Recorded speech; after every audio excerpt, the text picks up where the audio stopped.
সেটা আমরা একটু দেখে নিই স্ক্রিনে। আচ্ছা চলো।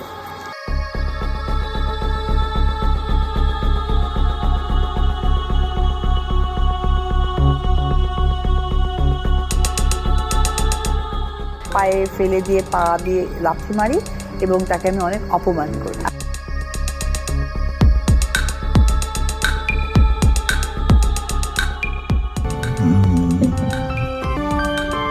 একটু পাপ্পি দাও তো। সাকিব বুবলি আমেরিকায় যাওয়ার পর তাদের ছবি যখন ভাইরাল হলো, সবাই তখন অপেক্ষায় এখন অপু বিশ্বাস কি বলবে। আর এবার শেষ হলো সেই অপেক্ষার পালা। অপুর সাথে এই বিষয় নিয়ে এক ফোনালাপ আমাদের হাতে এসেছে। আমি আমার সন্তানের পরিবার সহকারে I am so happy and আমি আল্লাহ তাআলার কাছে, ঈশ্বরের কাছে, গডের কাছে ব্লেসিং যে আমি আমার সন্তানের এত ভালো একটা পরিবার পেয়েছি।